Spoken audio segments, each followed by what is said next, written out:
ألا بذكر الله تطمئن القلوب۔ بسم اللہ الرحمن الرحیم۔ گزشتہ نشست میں نے بات آپ سے عرض کی تھی کہ قرآن پاک کی جمع اور تدوین تینوں ادوار گزرنے کے بعد، دور عثمانی کے بعد، اس دور میں اس وقت تک قرآن پر نقطے بھی نہیں لگائے گئے تھے۔ اس کی کیا وجوہات تھی، کیسے پڑھا کرتے تھے، اس بارے میں ایک دو باتیں میں نے عرض کی تھی۔ اور اس کا آغاز جو ہوا، مشہور قول یہی ہے کہ حضرت علی رضی اللہ تعالیٰ عنہ کے شاگرد تھے ابو الاسود علی، اور آپ کو یاد ہوگا کہ انہوں نے پہلے نقطوں سے پہلے اعراب لگائے تھے نقطوں کی شکل میں، وہ میں نے بات عرض کی تھی گزشتہ نشست میں۔ اور حضرت علی رضی اللہ عنہ نے فرمایا تھا کہ جب میں منہ کو کھولوں خاص انداز میں تو تم نے آگے ایک نقطہ لگانا ہے، اوپر لگانا ہے، نیچے لگانا ہے۔ یہ اصل میں اعراب کا اظہار تھا، اس سے اعراب ظاہر کیا کرتے تھے۔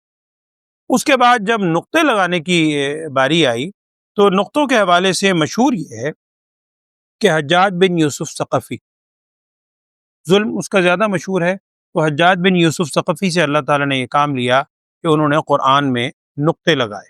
اور میں نے اس دن شاید عرض کیا تھا اور پھر عرض کر دیتا ہوں کہ جب یہ نقطے باقاعدہ لگائے گئے ڈاٹ کی شکل میں، تو وہ جو اعراب کے لیے نقطے لگائے گئے تھے ان کو پھر بعد میں ختم کر کے ان کی جگہ اعراب لگے۔ نقطوں کے حوالے سے ایک واقعہ لکھا ہے تاریخ کی کتابوں میں، واللہ علم سچا جھوٹا، چونکہ حدیث نہیں ہے، نہ ہمیں اس پہ حدیث کے اعتبار سے اعتقاد رکھنا ہے، ویسی تاریخ میں لکھا ہوا ہے، ہو سکتا ہے یہ ہوا ہو۔ لکھا ہے کہ حجاج بن یوسف جب قرآن پہ نقطے لگا رہا تھا تو 16ویں پارے کے آغاز میں سورہ کہف، جہاں حضرت موسیٰ علیہ السلام اور خضر علیہ السلام کا واقعہ ہے، اور فنطلقا فنطلقا فنطلقا 3 دفعہ آتا ہے کہ وہ پھر چل پڑے، کشتی میں بیٹھے، پھر چل پڑے، ایک بچے کو دیکھا، پھر چل پڑے، پھر ایک بستی میں گئے، اور بستی میں جانے کے بعد ان بستی والوں سے کھانا مانگا، بستی والوں نے انکار کر دیا۔ یہ واقعہ سارا، وہ سارا واقعہ میں لکھا ہوا۔ کتابوں میں یہ ایک واقعہ لکھا ہے کہ جب حجاج نقطے لگا رہا تھا تو قرآن کے الفاظ ہیں فنطلقا، اب میں روایت پڑھ رہا ہوں، حتی اذا اتیا اہل قریۃ استطعما اہلہا فابوا ان یضیفوہما فوجدا فیہا جدارا یرید ان ينقض، سارا، کہ یعنی حضرت موسیٰ علیہ السلام اور خضر علیہ السلام جب وہ سارا واقع ہوا، کشتی سے نکل کر ایک بستی کی طرف آئے، اور حتی اذا اتیا اہل قریہ، بستی والوں کی طرف آئے، استطعما اہلہا، ان سے کھانا طلب کیا، بستی والوں سے کھانا مانگا۔ قرآن کہہ رہا ہے فابوا ان یضیفوہما، ابا یابا، انکار کر دینا، انہوں نے ان کی ضیافت کرنے سے، کھانا کھلانے سے بستی والوں نے انکار کر دیا۔ اب واقعی قرآن میں تو یہ جو بستی والے تھے جن کا ذکر ہے قرآن میں، موسیٰ علیہ السلام کے زمانے کا، بستی انطاکیہ تھی، یہ کیا، کچھ کتابوں میں نام بھی لکھا ہے، اللہ جانتا ہے۔ تو بعض تاریخ کی کتابوں میں لکھا ہے کہ یہ بستی والے نا حجاج کے پاس آئے اور انہوں نے کہا کہ حجاج نقطے لگوا رہا ہے، اور بڑا انعام و اکرام اور ساتھ یعنی جو بھی چیز ہو سکتی تھی لے کر آئے، اور حجاج سے کہا کہ جی ہمارا ایک چھوٹا سا کام کر دو، سارا انعام و اکرام تمہارا، اس کے علاوہ بھی تمہیں بہت چیزیں دیں گے، ایک چھوٹا سا کام کر۔ اس نے کہا کیا کام کرنا؟ انہوں نے کہا دیکھو قرآن میں تم لگوا رہے ہو نقطے، اب ذرا غور کیجئے، لفظ ہے فَأَبَوْا، قرآن میں لفظ کیا ہے؟ فا الف با اور واو۔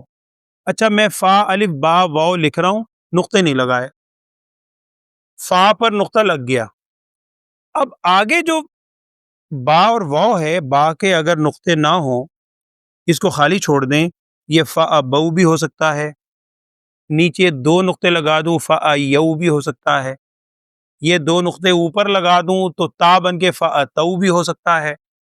وہ بستی والے آئے اور انہوں نے حجاج سے کہا کہ یار ایک کام کرو کہ تم نقطے لگوا رہے ہو نا، ڈاٹس، حافظ تھا حجاج کے بارے میں لکھا، زبردست حافظ تھا۔ اور ایک عجیب واقعہ ویسے میرے ذہن میں آ گیا حجاج کے حوالے سے، یہ حجاج کے پاس ایک عورت آئی کوئی مقدمہ لے کے، حجاج نے کوئی فیصلہ کیا، وہ عورت اس سے خوش نہیں ہوئی، اس کے خلاف فیصلہ ہوا، یا حجاج نے پوری بات نہیں سنی، تو عورت نے نا اٹھتے ہوئے جاتے ہوئے حجاج کو ایک جملہ کہا، اس نے کہا حجاج تو نے جو فیصلہ کیا ہے نا غلط فیصلہ ہے، اور اللہ تجھے دنیا سے ایسے ختم کر دے جیسے اللہ تعالیٰ نے قرآن کے پہلے 15 پاروں میں سے یا ابتدائی حصے میں تھے لفظ کلّا کو ختم کیا ہے. جیسے اللہ نے ابتدائی پاروں میں قرآن کے شروع کے حصوں میں لفظ کلّا کو ختم کیا ہے نا، ایسے تجھے اللہ دنیا سے ختم کر دے، مٹا دے. کہتے ہیں حجاج نے کہا اس عورت کو روکو ذرا. لکھا ہے کتابوں میں، حجاج نے یوں کر کے گردن جھکائی اور گردن جھکا کر نے ایک دفعہ یوں کر کے کیا ایسے، تھوڑی دیر تک سوچتا رہا، پھر گردن جھکائی اور ایسے کر کے یوں کر کے پھر سوچتا رہا. کہنے لگا یہ عورت صحیح کہہ رہی ہے اور اس کے جو بھی اس کا فیصلہ تھا وہ اس کے حق میں بیعت کر. لوگوں نے کہا جی یہ کیا تھا اس طرح گردن. اب لکھا یہ ہے، یہ بھی تاریخ کی بات ہے، اللہ جانتا ہے.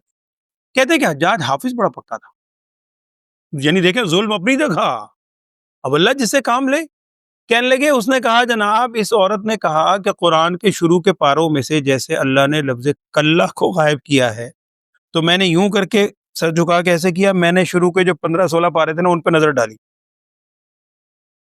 اور جب میں نے یوں کیا تو آخری جو پارے تھے ان پہ نظر ڈالی، اور مجھے یقین ہو گیا ہاں ان میں کلّا نہیں ہے، ادھر کلّا ہے.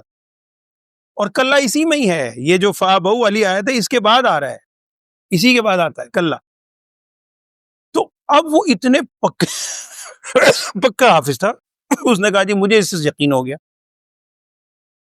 تو میں عرض کر رہا ہوں کہ وہ آئے، انہوں نے کہا کہ جناب حجاج سے ایک کام کرو، ایک تو یہ دیکھو تم لکھنا نا فا بہو، ٹھیک ہے فا لکھو، اس کے نیچے نا اب میں پھر کہہ رہا ہوں قرآن میں ہے فا بہو با، اس با کے ساتھ ایک نقطہ مزید ایڈ کر دو اور بجائے نیچے کے نا ان نقطوں کو اوپر رکھ دو، بس اور کچھ نہیں کرنا، بس ایک نقطہ اضافی اور اس کی سیٹنگ چینج کرو.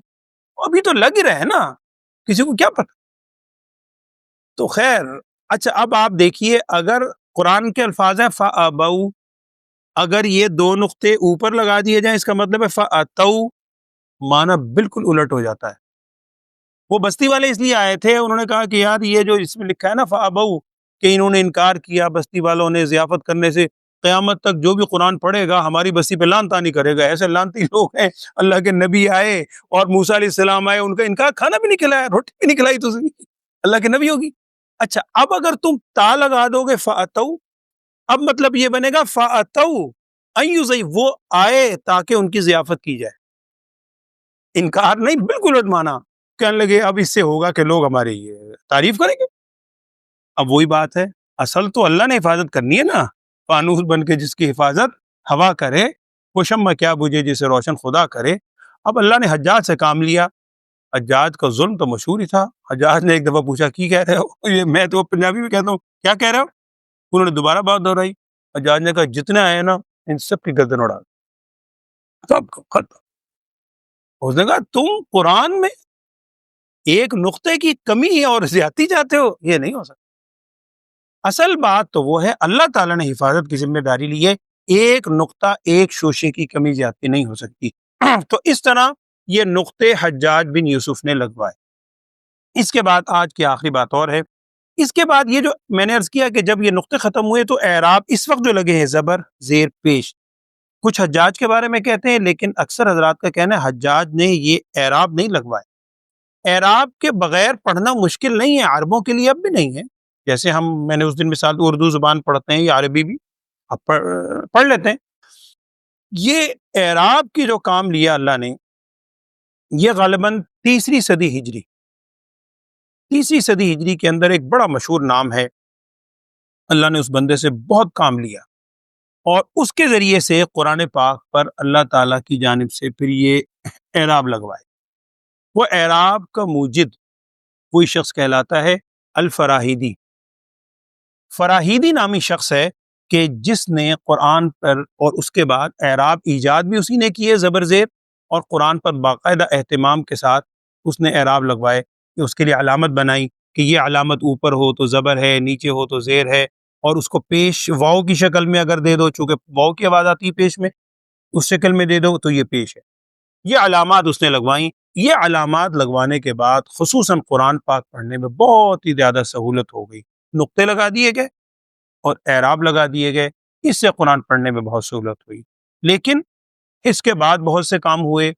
رکوع کی علامات ہیں، 30 اجزاء میں ہم نے قرآن کو 30 پاروں میں تقسیم کر رکھا ہے، یہ ہے۔ اس کے علاوہ ہمارے ہاں جو قرآن پاک ہیں بر صغیر، اس میں بہت سی علامات ہوتی ہیں۔ اس کے حوالے سے جو مزید پیش رفت ہوئی وہ کیا تھی، وہ میں انشاءاللہ آپ سے پھر عرض کروں گا۔ اللہ تعالی ہمیں عمل کی توفیق دے، اللہم آمین۔ وآخر دعوانا الحمدللہ۔